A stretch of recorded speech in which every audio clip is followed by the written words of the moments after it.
Good morning all of you. आज का विषय है उपसर्ग और प्रत्यय। उपसर्ग और प्रत्यय एक महत्वपूर्ण चैप्टर है। जैसे कि उपसर्ग का अर्थ होता है, सामान्य अर्थ होता है उप और सर्ग, दो शब्दों से मिलकर बना है। उप का अर्थ होता है समीप, निकट, पास, और सर्ग का अर्थ होता है सृष्टि अर्थात रचना।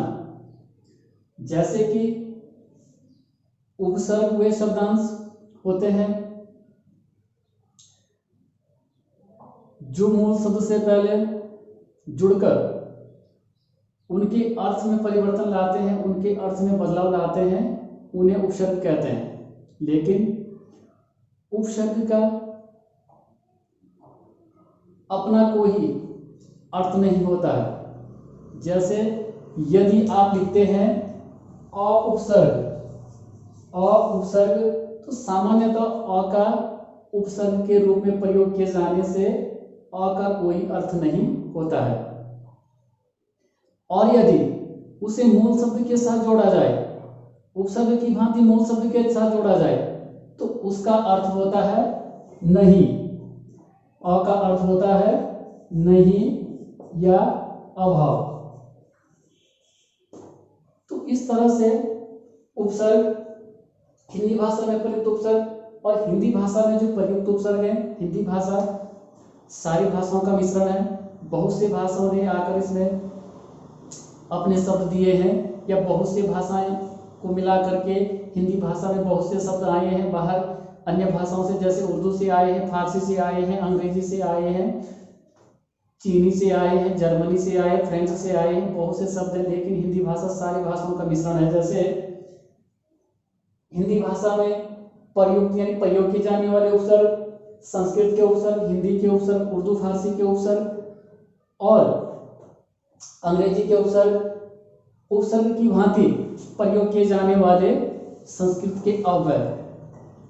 तो सर्वप्रथम संस्कृत के उपसर्ग अर्थ और शब्द रूप, उनसे शब्द कैसे बनाए जाते हैं, मूल शब्दों के साथ उपसर्ग को कैसे जोड़ा जाता है। तो अ का अर्थ होता है नहीं या अभाव। जैसे अगम शब्द है, तो गम के साथ अ उपसर्ग लगा दिया गया है। अगम आप लिख सकते हैं अगम, अ का अर्थ है नहीं, गम जहां गमन नहीं किया जा सकता है। अज्ञान, ज्ञान का अभाव, अ उपसर्ग ज्ञान के साथ लगा दिया, ज्ञान का अभाव या जिसे ज्ञान नहीं है। अचल, जो चल नहीं सकता है। तो इस तरह से अति, और अति का अर्थ है अधिक, अत्यधिक, अत्याचार। इस तरह से आगे हिंदी के उपसर्ग है। जैसे अध का अर्थ होता है आधा, अधखिला, अधमरा। अन का अर्थ होता है कमी या अभाव। जैसे अनपढ़, अनपढ़ या अनमोल। इसी तरह से उर्दू फारसी के उपसर्ग हैं अल, जिसका अर्थ होता है निश्चित, अलबत्ता, अलविदा। ब है, ब का अर्थ होता है साथ या अनुसार, बखूबी या बदौलत। तो इसी तरह से अंग्रेजी के उपसर्ग हैं। जैसे डिप्टी का अर्थ होता है उप या सहायक। जैसे डिप्टी कमिश्नर, एक कमिश्नर होता है, उसके आगे आपने डिप्टी लगाते तो डिप्टी कमिश्नर हो गया। या जैसे एक सभापति होता है, उसके आगे आपने उप लगा दिया तो उप सभापति हो गया। तो इस तरह से डिप्टी का जो अर्थ है वो सहायक या उप। जैसे दूसरा आपका है हेडमास्टर।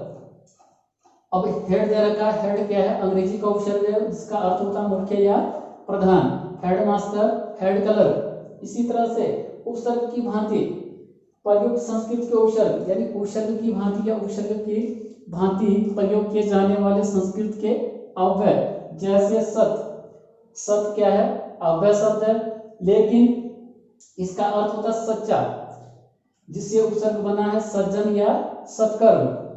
इसी तरह से सह का अर्थ होता है साथ, सहपाठी या सहचर। हिंदी भाषा में संस्कृत के उपसर्गों का प्रयोग किया गया, हिंदी के उपसर्गों का प्रयोग किया गया, उर्दू फारसी के उपसर्गों का प्रयोग किया गया, अंग्रेजी के उपसर्गों का प्रयोग किया गया और उपसर्ग की भांति प्रयुक्त होने वाले संस्कृत अव्यय शब्दों का भी प्रयोग किया गया। उपसर्ग वे शब्दांश यानी शब्दांश, शब्दों के खंड, छोटे से अंश, छोटे से भाग जो मूल शब्द से पहले जुड़कर उनके अर्थ में परिवर्तन लाते हैं अर्थात बदलाव लाते हैं, उन्हें उपसर्ग कहते हैं। आज का विषय है प्रत्यय और उपसर्ग या प्रत्यय।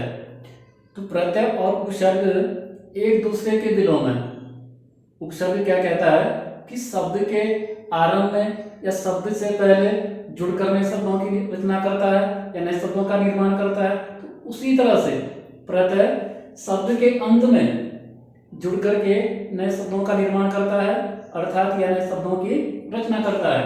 तो प्रत्यय वे शब्दांश, शब्दों के अंश, शब्दों के छोटे से खंड, शब्दों के छोटे से भाग, वे शब्दांश जो शब्दों के अंत में जुड़कर नए शब्दों का निर्माण करते हैं, नए शब्दों की रचना करते हैं, उन्हें प्रत्यय कहते हैं। जैसे प्रत्यय के भेद, प्रत्यय के मुख्यतः दो भेद होते हैं, कृत प्रत्यय और त्वरित प्रत्यय। अब कृत प्रत्यय क्या कहता है, कृत प्रत्यय किसे कहते हैं या कृत प्रत्यय क्या है? तो जो प्रत्यय धातुओं के अंत में जुड़कर नए शब्दों की रचना करते हैं या जो शब्द धातुओं के अंत में जुड़कर नए शब्दों का निर्माण करते हैं उन्हें कृत प्रत्यय कहते हैं। धातु शब्द, एक शब्द आया है धातुओं के अंत में यानी धातुओं के बाद में, धातु क्या है क्रिया चैप्टर में जो आया है, तो धातु क्या कहता है कि धातुओं के अंत में क्रिया के मूल रूप को धातु कहते हैं। तो उनके साथ जुड़कर या उनके साथ लग करके नए शब्दों की रचना करते हैं, क्रिया के साथ लग करके नए शब्दों की रचना करते हैं, उन्हें कृत प्रत्यय कहते हैं। जैसे पढ़, लिख, लड़, चढ़, ये सब क्या है? क्रियाएं। ये सब क्या है? क्रियाएं।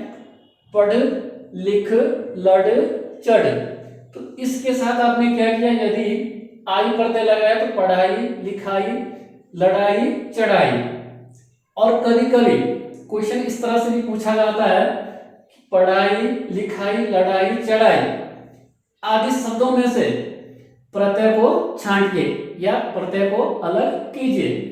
तो आपने कैसे करना है कि इस तरह से पढ़, लिख, लड़, चढ़, जैसे पढ़ाई से क्या करेंगे आप? आई को हटा के पढ़, लिखाई से आई को हटा के लिख, और लड़ाई को आई हटा करके लड़, और चढ़ को आई हटा के चढ़, चढ़ाई से आई हटा करके चढ़।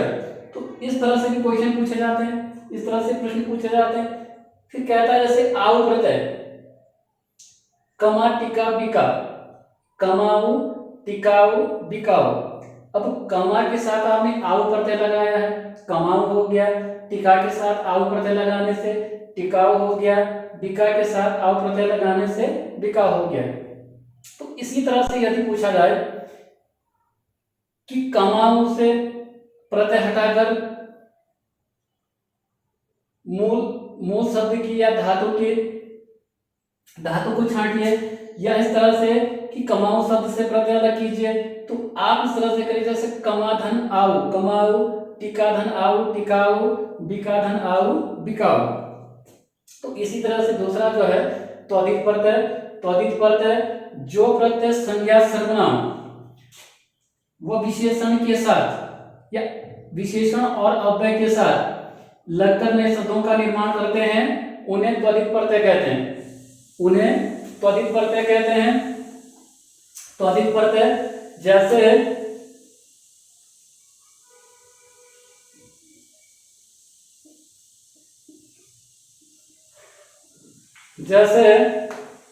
घर, साल, रोज, तो आप उसके साथ आना प्रत्यय लगाने से क्या हो जाएगा? घराना, सालाना, रोजाना।